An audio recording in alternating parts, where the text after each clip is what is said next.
Hi, this is Ron Davis, and on behalf of the National Burglar and Fire Alarm Association, we'd like to bring an interview with a man that you're going to enjoy listening to. He's been around for a long time, maybe longer than he wants to admit. He's Count Cooley, and he comes from the state of Georgia and is president of Electronic Sales Company. And Count, want to welcome you to this interview. Well, thank you very much, Ron. Glad to have you Appreciate it. here. So I have a question for you. How long have you been in business? Since 1958.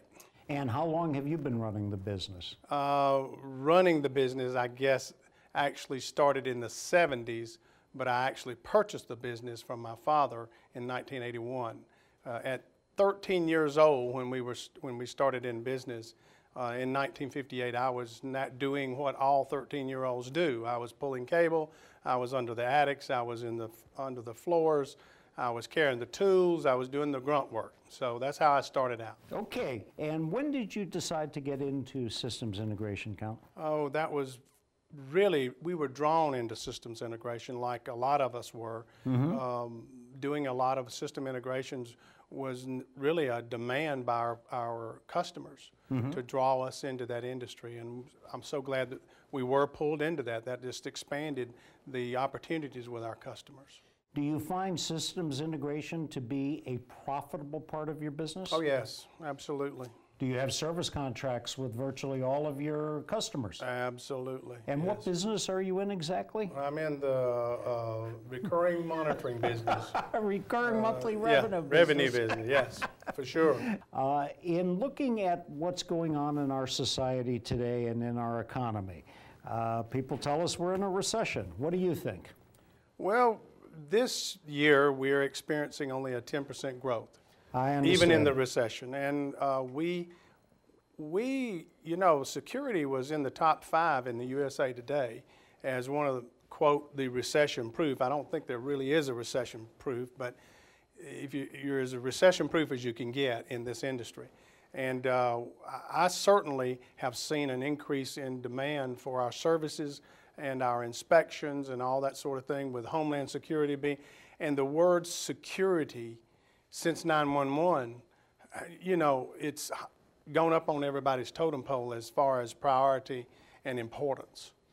You know, I have a theory, Count. Tell me if you kind of agree with this. If you were isolated and never saw TV, never read a newspaper, didn't know that there were any economic issues, and came out of your cave one day and started doing business, do you think all of what's going on around you would impact you, or would you just keep doing what you've been doing? Well, I think that it's very important for you, or for all of us in business today, to simply get a game plan and make that plan as solid as you can, and then just simply work your plan.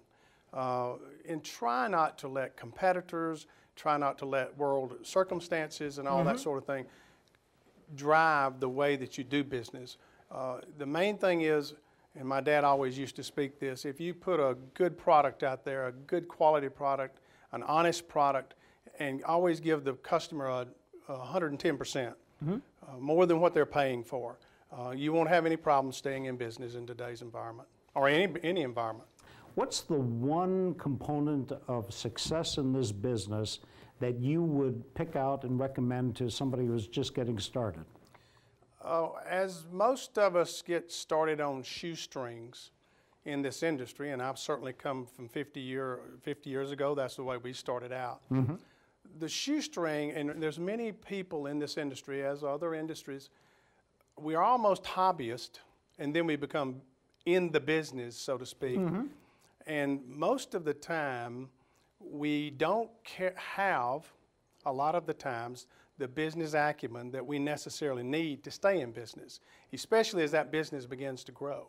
And that's where, you know, 95%, this is an SBA, you know, the Small Business Association, gave out a statistic several years ago, and it stuck with me many, many, many years. They said, of all the things that you think our SBA loan applicants, after we made them the loan and they went out of business, what would you think would be the reason they went bankrupt? Was it because of lack of product knowledge, sales knowledge, accounting? What was it? Being able to market? What was the reason? 95% of all of them in that particular survey said that accounting was their main #1 problem, which most of us in this industry, we come into this industry with electronic technician type mentality, and we don't necessarily have the accounting background to keep us in business. And most of us fall back on the usual accountant in the local area that you might live in. And sadly to say, from my own experience, 60% of the time that's bad advice. Tell me, if you were talking to somebody just getting started and you just told them about what they need for success, what's the one thing that they should avoid doing? Avoid doing. Avoid doing would be anything that would go against better practices. Anything that would harm your customer instead of help your customer. Certainly being loyal not only to your customers, but as your company grows, being loyal to your employees. So the counter to that, or the 180-degree version of that would be, is treat your customers as employees and treat your employees as customers. In other words, you've got to be good and true to your value and your character.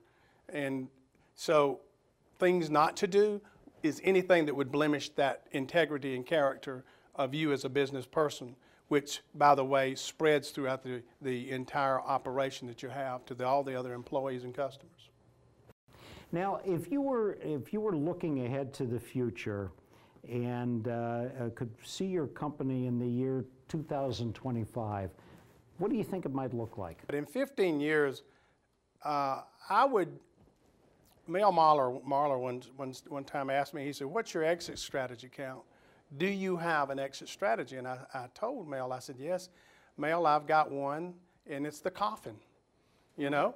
And if yours is any different, you let me know. But right now, that's the way I feel about it. I'll be in this business as long as I can be a positive influence to this business." I noticed that you're active in the NBFAA. In fact, there's some rumor that at some point you may wind up being the president of NBFAA. I hope that's true. Maybe a rumor. And that means you spend a lot of time networking with people. How important has that been to the growth of your business? Thank you, Ron, for asking me that question, because as a business person, I have always understood the value of counseling. In the Bible, it says there is safety in multiple counsel. And the NBFAA is an industry about professionalism. And I, for one, would certainly put on everybody's agenda, if you're in the alarm business, I don't care if you're large or small, and how large you are and how small you are, you need this industry. We're out here, all of us in this industry together. We got to be pulling with one another, and we always got to be pulling in the right direction and on the same page. So the NBFAA gives us a chance to do that.